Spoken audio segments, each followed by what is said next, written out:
অসুস্থ মানুষের মাথায় হাত রেখে যে দোয়া পড়তেন নবীজি সাল্লাল্লাহু আলাইহি ওয়াসাল্লাম, সওয়াবের নিয়তে এই পোস্টটি অন্যদের কাছেও পৌঁছে দিন। কখনো কি এমন হয়েছে আপনার খুব প্রিয় কেউ অসুস্থ হয়ে পড়েছে আর আপনি অসহায় হয়ে তার পাশে বসে আছেন? ডাক্তারের চিকিৎসা চলছে, ওষুধ চলছে, কিন্তু হৃদয়ের ভেতর একটা কষ্ট থেকেই যায়। তখন মনে হয়, আল্লাহ, আমি যদি তার জন্য কিছু করতে পারতাম। অনেকেই জানেন না, আমাদের প্রিয় নবী হযরত মুহাম্মদ সাল্লাল্লাহু আলাইহি ওয়াসাল্লাম অসুস্থ মানুষকে দেখতে গেলে শুধু খোঁজ খবর নিতেন না, বরং তাদের জন্য বিশেষ দোয়াও করতেন। আর সেই দোয়াগুলো এত সুন্দর এবং শক্তিশালী যে আজও মুসলমানরা তা পড়ে অসুস্থ মানুষের জন্য দোয়া করে মাথায় হাত রেখে যে দোয়া পড়তেন। হাদিসে বর্ণিত আছে, নবীজি সাল্লাল্লাহু আলাইহি ওয়াসাল্লাম অনেক সময় অসুস্থ মানুষের মাথায় বা শরীরে হাত রেখে এই দোয়াটি পড়তেন, আল্লাহুম্মা রাব্বান নাস আযহিবিল বা'স ওয়াশফি আনতাশ শাফি লা শিফাআ ইল্লা শিফাউক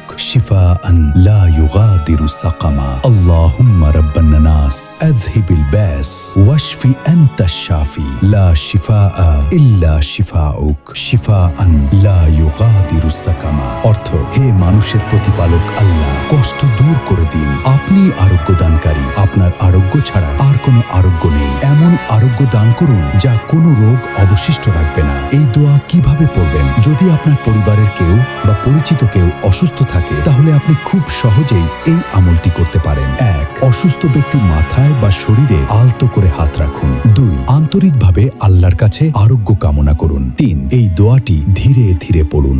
সবচেয়ে গুরুত্বপূর্ণ বিষয় হলো মন থেকে দোয়া করা, কারণ আল্লাহ মানুষের হৃদয়ের ডাক খুব ভালোভাবেই শোনেন। দোয়ার শক্তি কখনো ছোট নয়। অনেক সময় মানুষ মনে করে দোয়া করে কি হবে, কিন্তু সত্য হলো দোয়া এমন একটি শক্তি যা মানুষের ভাগ্য বদলে দিতে পারে।